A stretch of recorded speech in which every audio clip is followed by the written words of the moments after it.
چنانچہ زبردست مارکا ہوا، آخر وہ لوگ بھاگ نکلے۔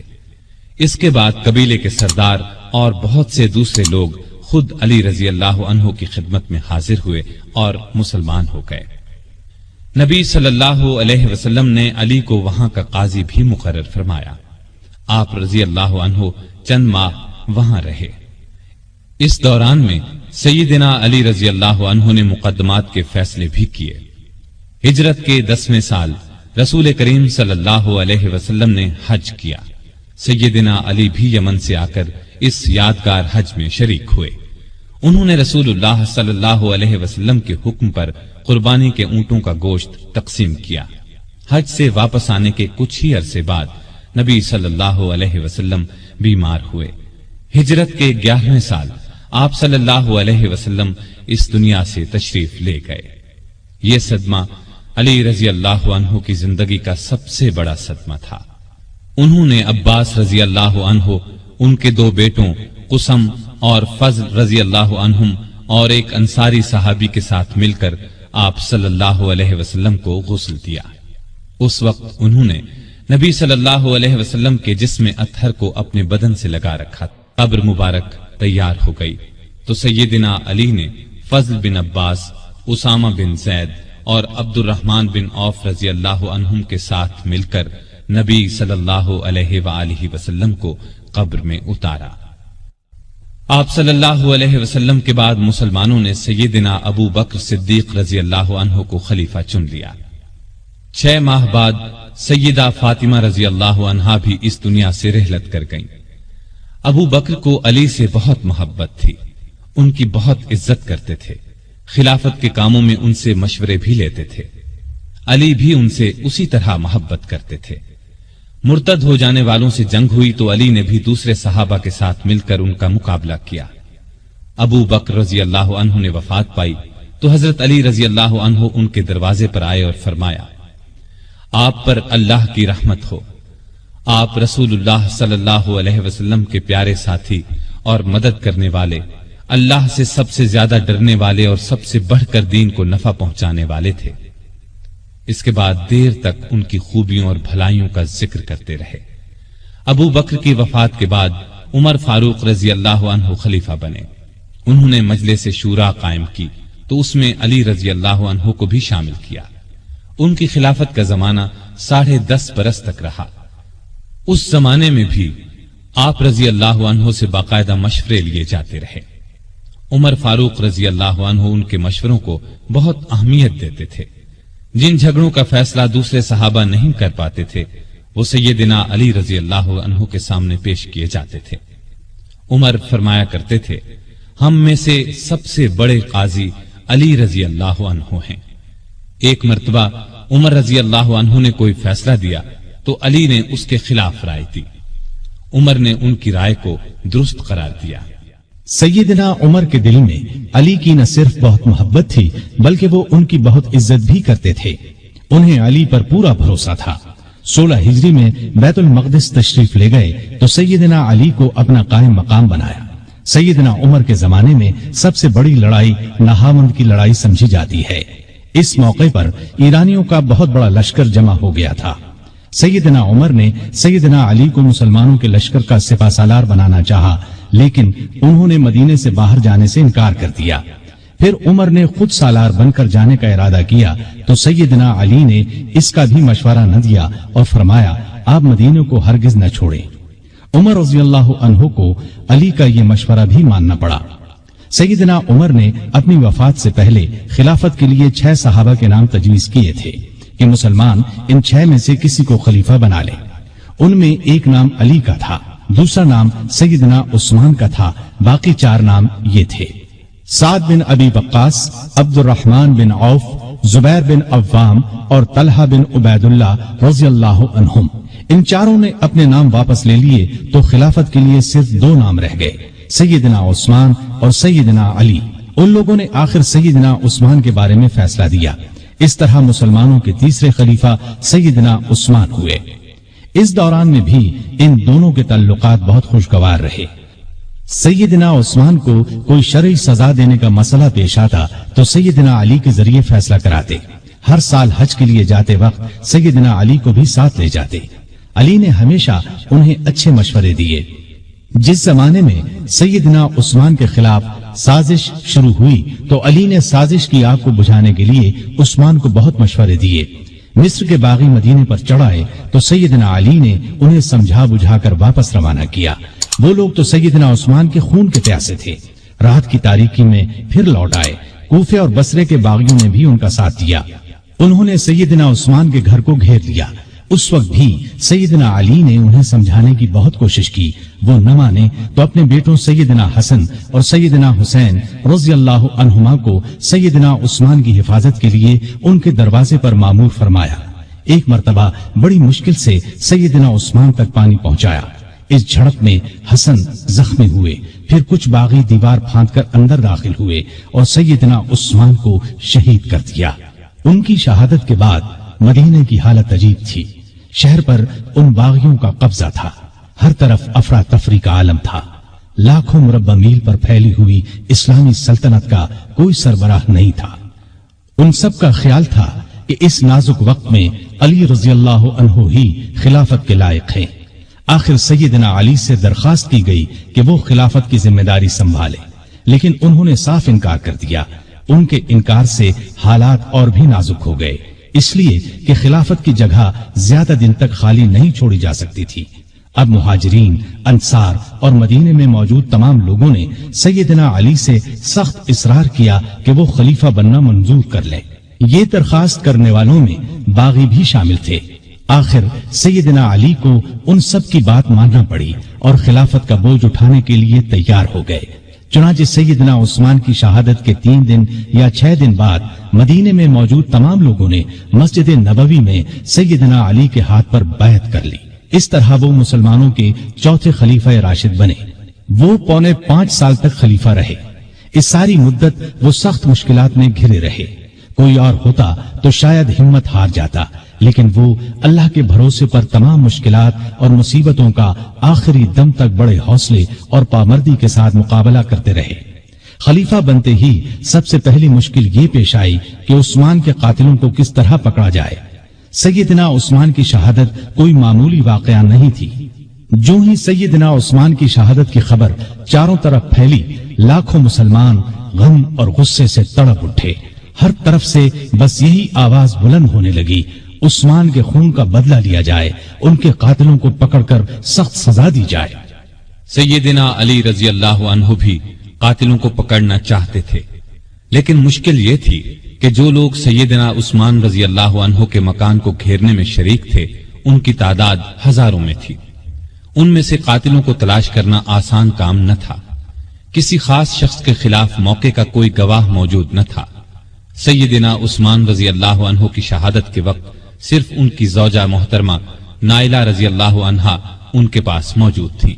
شوہر کو بچانے کی کوشش میں ان کے ہاتھ کی 3 انگلیاں کٹ گئی تھیں۔ ان سے پوچھا گیا تو انہوں نے صرف اتنا بتایا کہ 3 آدمی اندر آئے تھے، ان میں سے ایک محمد بن ابی بکر تھے۔ یہ ابو بکر کے چھوٹے بیٹے تھے۔ والد کی وفات کے بعد ان کی پرورش سیدنا علی نے کی تھی۔ ان کے علاوہ 2 آدمیوں کے بارے میں نائلہ رضی اللہ عنہا نے بتایا کہ وہ انہیں نہیں پہچانتی۔ علی رضی اللہ عنہ نے محمد بن ابی بکر کو پکڑ کر پوچھا تو انہوں نے کہا، میں مکان میں داخل ضرور ہوا تھا، لیکن جب عثمان رضی اللہ عنہ نے مجھ سے فرمایا کہ بھتیجے تمہارے والد زندہ ہوتے تو انہیں تمہاری یہ حرکت پسند نہ آتی، تو میں شرمندہ ہو کر پیچھے ہٹ گیا اور باہر نکل گیا۔ نائلہ رضی اللہ عنہا نے بھی محمد بن ابی بکر کی بات کی تصدیق کی۔ غرض اس طرح اصل قاتلوں کا پتہ نہ چل سکا اور سیدنا علی رضی اللہ عنہ کوئی کاروائی نہ کر سکے۔ بہت سے لوگ اس موقع پر اس شک میں مبتلا ہو گئے کہ سیدنا علی رضی اللہ عنہ جان بوجھ کر قاتلوں کو نہیں پکڑ رہے۔ اس شک کی ایک وجہ یہ تھی کہ سارے باغی علی رضی اللہ عنہ کی بیعت کر چکے تھے اور بہت سے تو ان کی فوج میں شامل ہو گئے تھے۔ اس وقت کے حالات یہ اجازت نہیں دیتے تھے کہ ان سب کو چن چن کر فوج سے نکال دیا جائے۔ اسلام کا قانون بھی یہ اجازت نہیں دیتا کہ گواہی کے بغیر کسی کو قاتل ٹھہرایا جائے۔ تاہم اکثر لوگ سیدنا علی کی مشکلات سے پوری طرح آگاہ تھے۔ علی سے یہ بات ثابت ہے کہ قسم اٹھا کر فرماتے تھے کہ میں عثمان کی شہادت سے بالکل بری ہوں۔ اس زمانے میں آپ نے یہ قدم اٹھایا کہ سیدنا عثمان کے گورنروں کو ہٹا کر ان سب کی جگہ نئے گورنر مقرر فرمائے۔ نئے گورنر اپنے اپنے صوبے اور علاقے میں پہنچ گئے۔ پرانے گورنروں نے ان کے لیے جگہ چھوڑ دی۔ امیر معاویہ رضی اللہ عنہ نے گورنری سے دستبردار ہونے سے انکار کر دیا۔ ان کی جگہ سیدنا علی نے سہل بن حنیف کو شام کا گورنر مقرر فرمایا تھا۔ یہ جب شام کی سرحد پر پہنچے تو امیر معاویہ رضی اللہ عنہ کی فوج نے انہیں واپس جانے پر مجبور کر دیا، اور سیدنا معاویہ نے ان کے ذریعے سیدنا علی رضی اللہ عنہ کو یہ پیغام پہنچایا: جب تک عثمان کے قاتلوں کو نہیں پکڑا جائے گا وہ گورنری سے دستبردار نہیں ہوں گے۔ گویا سیدنا علی کے راستے میں سب سے پہلی یہ رکاوٹ پیش آئی۔ ابھی وہ اس کی طرف پوری طرح توجہ نہیں دے سکے تھے کہ ایک اور مشکل پیش آ گئی۔ سیدنا عثمان کی شہادت سے پہلے امت کی ماں سیدہ عائشہ رضی اللہ عنہا حج کے لیے مکہ گئی تھی۔ حج کے بعد مکے سے واپس آ رہی تھی کہ راستے میں ان کے ایک قریبی رشتہ دار ملے۔ انہوں نے بتایا کہ سیدنا عثمان شہید کر دیے گئے ہیں اور لوگوں نے سیدنا علی کے ہاتھ پر بیعت کر لی ہے، لیکن مدینے میں ابھی تک فتنہ اور فساد پھیلا ہوا ہے۔ یہ خبر سن کر وہ مکے کی طرف واپس پلٹ گئیں۔ اتنے میں مدینے سے سیدنا طلحہ اور سیدنا زبیر بھی ان کے پاس پہنچ گئے۔ یہ دونوں بہت اونچے مرتبے کے بزرگ تھے، عشرہ مبشرہ میں سے تھے۔ انہوں نے بھی یہی بتایا کہ مدینے کے لوگ فسادیوں کے ہاتھوں پریشان ہیں، نہ تو وہ اپنی حفاظت کر سکتے ہیں اور نہ ان میں سیدنا عثمان کے خون کا بدلہ لینے کی طاقت ہے۔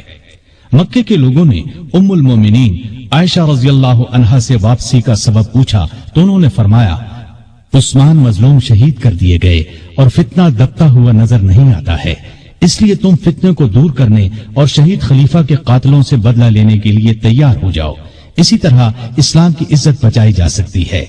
اس پر ہزارہا مسلمان سیدہ عائشہ، زبیر اور طلحہ کے ساتھ ہو لیے۔ اس لشکر نے بصرہ پہنچ کر اس پر قبضہ کر لیا۔ جب سیدنا علی کو خبر ملی تو وہ بھی اپنا لشکر لے کر بصرہ کے قریب پہنچ گئے اور صلح کی کوشش شروع کر دی۔ دوسری طرف سیدہ عائشہ نے اپنے آنے کی وجہ بیان فرمائی، علی نے اپنی مجبوری اور مشکلات بیان فرمائی۔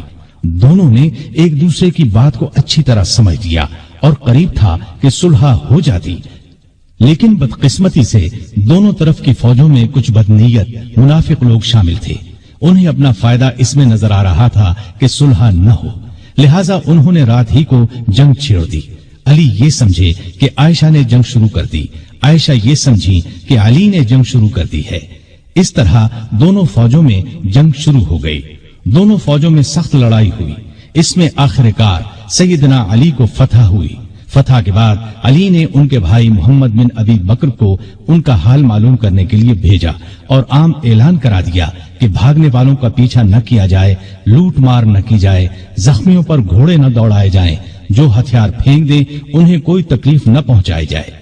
پھر انہوں نے خود سیدہ عائشہ کے پاس جا کر پوچھا: اے مومنوں کی ماں، آپ کا مزاج کیسا ہے؟ انہوں نے فرمایا: ٹھیک ہوں۔ اس کے بعد سیدنا علی نے انہیں چند دن بصرہ میں آرام اور آسائش کے ساتھ ٹھہرایا۔ پھر محمد بن ابی بکر کی نگرانی میں انہیں 40 شریف اور معزز خواتین کے ساتھ مکے کی طرف روانہ کیا۔ اس وقت عائشہ نے فرمایا: میرے بچوں، یہ لڑائی غلط فہمی کا نتیجہ تھی۔ علی سے نہ پہلے میرا کوئی جھگڑا تھا نہ اب ہے۔ سیدنا علی نے جواب میں فرمایا: آپ سچ فرماتی ہیں، آپ ہم سب کی ماں ہیں، آپ کی عزت کرنا ہم پر واجب ہے۔ پھر وہ مکے آ گئی۔ اس لڑائی میں عائشہ اونٹ پر سوار تھی، اس لیے اس لڑائی کو جنگ جمل کہا جاتا ہے۔ یہ لڑائی جمادی الاخر 36 ہجری میں پیش آئی۔ اس جنگ کے بعد عائشہ رضی اللہ عنہا ہمیشہ پشیمان رہی اور یاد کر کے روتی تھی۔ جمل کی لڑائی کے بعد سیدنا علی رضی اللہ عنہ نے چند دن بصرہ میں قیام کیا۔ پھر 12 رجب 36 ہجری میں کوفہ چلے آئے اور اس شہر کو حکومت کا صدر مقام یا دارالخلافہ قرار دیا۔ دارالخلافہ پہلے مدینہ تھا۔ یہ فیصلہ انہوں نے اس لیے کیا کہ مدینے کو فساد اور جھگڑوں سے بچایا جا سکے۔ اب انہوں نے پھر شام کی طرف توجہ دی۔ جریر بن عبداللہ کے ہاتھ ایک خط امیر معاویہ کو بھیجا۔ اس میں لکھا کہ تم بھی مہاجرین اور انصار کی طرح میری بیعت کرو۔ اس کے بعد قاعدے کے مطابق شہادت عثمان کا مقدمہ پیش کرو۔ میں اللہ کی کتاب اور رسول اللہ صلی اللہ علیہ وسلم کی سنت کے مطابق فیصلہ کروں گا۔ امیر معاویہ نے اس خط کے جواب میں لکھا کہ آپ عثمان کے قاتلوں کو ہمارے حوالے کر دیں تو میں اور شام کے دوسرے تمام لوگ خوشی سے آپ کی بیعت کریں گے۔ اس طرح کچھ مدت تک خط و کتابت کا سلسلہ چلتا رہا، لیکن صلح کی کوئی صورت نہ بن سکی۔ ادھر شام کے صدر مقام دمشق کی جامع مسجد میں سیدنا عثمان کے خون آلود کپڑے اور نائلہ رضی اللہ عنہا کی کٹی ہوئی انگلیاں رکھ دی گئیں۔ ان کو دیکھ دیکھ کر لوگ زار و قطار روتے تھے، قاتلوں سے بدلہ لینے کا عہد کرتے تھے۔ جب علی کو یقین ہو گیا کہ امیر معاویہ بیعت نہیں کریں گے تو انہوں نے جنگ کی تیاری کی اور قریباً 80,000 فوج لے کر شام کی طرف روانہ ہونے کا ارادہ کیا۔ دوسری طرف امیر معاویہ بھی ایک بڑے لشکر کے ساتھ مقابلے کے لیے آئے۔ دونوں فوجیں دریائے فرات کے قریب پہنچیں۔ شامی فوجوں نے گھاٹ پر قبضہ کر کے پانی پر پہرے بٹھا دیے، لیکن دوسرے دن سیدنا علی رضی اللہ عنہ کی فوج نے شامیوں پر حملہ کر کے انہیں پیچھے دھکیل دیا اور گھاٹ پر قبضہ کر کے سب کے لیے پانی عام کر دیا۔ اب دونوں فوجوں نے صفین کے مقام پر ایک دوسرے کے سامنے مورچے قائم کر لیے۔ یہ مقام شہر حلب کے جنوب مشرق اور شہر ہمس کے شمال مغرب میں دریائے فرات کے کنارے پر تھا۔ 3 مہینے 20 دن تک دونوں فوجیں آمنے سامنے پڑی رہیں۔ اس دوران میں دونوں فریق بات چیت کے ذریعے مسئلہ حل کرنے کی بھرپور کوشش کرتے رہے، لیکن افسوس کسی فیصلے پر نہ پہنچ سکے۔ چھوٹی چھوٹی جھڑپیں ہوتی رہیں۔ عام لڑائی محرم 37 ہجری تک شروع نہ ہو سکی۔ آخر سفر میں دونوں فوجوں میں جنگ شروع ہوئی۔ یہ جنگ کئی دن تک جاری رہی۔ دونوں طرف مسلمانوں کا خون بہتا رہا۔ منافق اور فسادی لوگ اس موقع سے خوب فائدہ اٹھاتے رہے۔ انہی لوگوں کی وجہ سے صلح کی کوششیں ناکام ہوتی رہیں۔ پھر ایک دن علی رضی اللہ عنہ کی فوج نے اتنا زبردست دباؤ ڈالا کہ شامی فوج کے پاؤں اکھڑنے لگے۔ اتنے میں شامی فوج کا ایک دستہ قرآن کو نیزوں پر اٹھا کر آگے بڑھا اور پکار کر کہا، یہ دیکھو ہمارے اور تمہارے درمیان اللہ کی کتاب ہے۔ علی رضی اللہ عنہ کی فوج نے قرآن دیکھ کر ہاتھ روک لیے۔ لڑائی بند ہو گئی۔ اس کے بعد پھر بات چیت شروع ہو گئی۔ آخر طے پایا کہ خلافت کا فیصلہ 2 ثالثوں کے سپرد کر دیا جائے۔ وہ آپس میں مل کر جو فیصلہ کریں گے ان کا فیصلہ سب کو قبول ہوگا۔ ایک ثالث سیدنا علی رضی اللہ عنہ مقرر کریں، دوسرا ثالث امیر معاویہ رضی اللہ عنہ مقرر کریں گے۔ چنانچہ سیدنا علی کی طرف سے ابو موسیٰ اشعری رضی اللہ عنہ مقرر ہوئے اور امیر معاویہ کی طرف سے عمرو بن عاص رضی اللہ عنہ۔ ان سے کہا گیا کہ وہ رمضان کے مہینے تک فیصلہ کر دیں۔ اس کے بعد سیدنا امیر معاویہ رضی اللہ عنہ اپنی فوج کے ساتھ دمشق چلے گئے۔ سیدنا علی کوفے کی طرف روانہ ہوئے۔ اس موقع پر ان کی فوج 2 حصوں میں بٹ گئی۔ ایک حصہ ثالث مقرر کرنے کا حامی تھا، جبکہ دوسرا کہتا تھا کہ قرآن کو چھوڑ کر انسانوں کو حکم یا فیصلہ کرنے والا بنانا گناہ ہے۔ دونوں گروہ آپس میں جھگڑتے رہتے تھے اور بات بات پر تلواریں نکال لیتے تھے۔ علی رضی اللہ عنہ بڑی مشکل سے انہیں کوفہ تک لائے، لیکن 12,000 آدمی جو ثالثوں سے فیصلہ کرانے کے خلاف تھے فوج سے الگ ہو کر ہرورا کے مقام پر چلے گئے۔ ان لوگوں کو خارجی کہا گیا۔ دونوں ثالثوں نے جو فیصلہ دیا وہ ایک دوسرے سے مختلف تھا۔ سیدنا ابو موسیٰ اشعری کا فیصلہ یہ تھا کہ علی اور امیر معاویہ میں سے کسی کو خلیفہ مقرر نہ کیا جائے، انہیں چھوڑ کر مسلمان جسے چاہیں خلیفہ بنا لیں۔ سیدنا عمرو بن عاص کا فیصلہ یہ تھا کہ ابو موسیٰ اشعری نے علی کو خلافت سے الگ کر دیا ہے، میں ان کی جگہ معاویہ کو خلیفہ مقرر کرتا ہوں۔ اس پر ہر طرف شور مچ گیا۔ سیدنا علی کے حامیوں نے یہ فیصلہ ماننے سے انکار کر دیا۔ اب پھر سیدنا علی فوج لے کر دمشق کی طرف بڑھنا چاہتے تھے کہ خارجیوں نے ہر طرف فساد مچا دیا۔ انہوں نے جتھے بنا کر لوگوں کو لوٹنا شروع کر دیا۔ آخر علی رضی اللہ عنہ پہلے ان کی طرف بڑھے۔ نہروان کے مقام پر شدید جنگ ہوئی، 4000 خارجی مارے گئے۔ اس طرح خارجیوں کا زور ٹوٹ گیا، لیکن ان کی ٹولیاں آئے دن فتنہ برپا کرتی رہتی تھیں۔ دوسری طرف سیدنا امیر معاویہ نے عمرو بن عاص کو فوج دے کر مصر پر چڑھائی کر دی۔ وہاں علی کی طرف سے محمد بن ابی بکر گورنر تھے۔ انہوں نے شامی فوج سے شکست کھائی اور خود بھی گرفتار ہوئے، پھر قتل کر دیے گئے۔ مصر کے بعد شامی فوج نے حجاز، عراق اور یمن وغیرہ پر حملے شروع کر دیے۔ علی کو ملک کی اندرونی شورشوں کی وجہ سے اسلامی فتوحات کے دائرے کو بڑھانے کا موقع نہ مل سکا۔ پھر بھی 35 ہجری میں انہوں نے بحری راستے سے ہندوستان پر حملے کی اجازت دی۔ چنانچہ اس زمانے میں کوکن بمبئی پر کامیاب حملہ کیا گیا۔ یہ علاقہ اس وقت سندھ میں شامل تھا۔ نہروان کی لڑائی کے بعد سیدنا علی کا ارادہ شام پر حملہ کرنے کا تھا۔ انہوں نے جنگ کی تیاریاں شروع کر دی تھیں، لیکن دوسری طرف خارجیوں نے سازش تیار کی کہ علی، معاویہ اور عمرو بن عاص تینوں کو قتل کر دیا جائے۔ ان کے خیال میں امن اسی صورت میں قائم ہو سکتا تھا۔ چنانچہ اس کام کے لیے 3 آدمی مقرر ہوئے۔ عبد الرحمن بن ملجم نے علی کو، برق بن عبداللہ نے امیر معاویہ کو اور عمرو بن بکر نے عمرو بن عاص کو شہید کرنے کا ذمہ لیا۔ ان بدبختوں نے رمضان 40 ہجری میں ایک ہی روز فجر کی نماز کے وقت ان تینوں بزرگوں پر حملہ کرنے کا فیصلہ کیا۔ مصر کے گورنر عمرو بن عاص اس روز بیمار تھے۔ انہوں نے اس روز خارجہ بن حذافہ کو نماز پڑھانے کے لیے بھیجا، لہذا عمرو بن بکر نے ان کے دھوکے میں خارجہ بن حذافہ کو شہید کر دیا۔ دمشق میں برق بن عبداللہ نے امیر معاویہ پر حملہ اس وقت کیا جب وہ مسجد کے دروازے سے نکل رہے تھے۔ انہیں معمولی زخم آیا۔ کوفے میں عبد الرحمن بن ملجم ملعون سیدنا علی کے راستے میں چھپ کر بیٹھ گیا۔ جب وہ فجر کی نماز کے لیے مسجد کی طرف چلے تو ان پر تلوار کا وار کیا، سر پر شدید زخم آیا۔ ابن ملجم کو گرفتار کر لیا گیا۔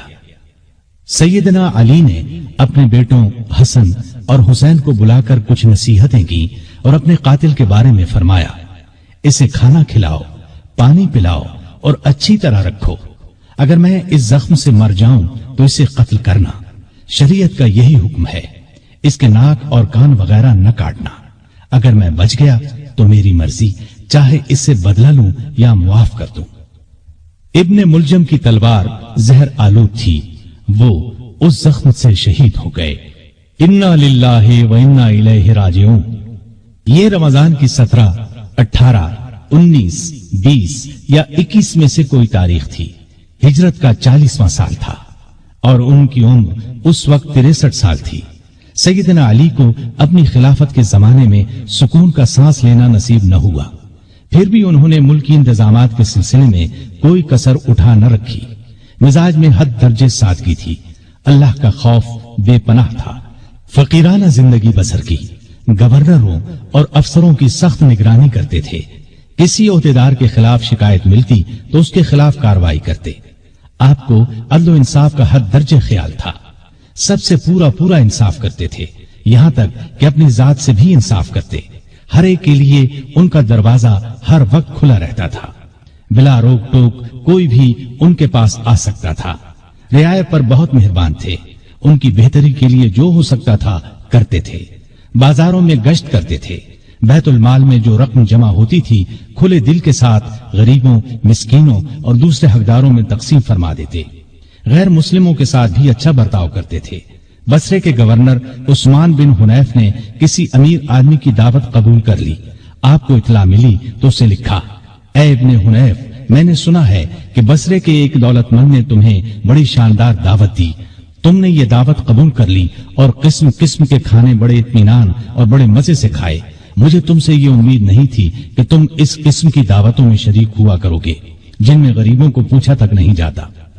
اپنے حق سے زیادہ بیت المال سے ایک پیسہ بھی لینا حرام سمجھتے تھے۔ ملک کی حفاظت کے لیے چھوٹی بڑی فوجی چھاونیاں قائم کی، کئی مضبوط قلعے بنوائے،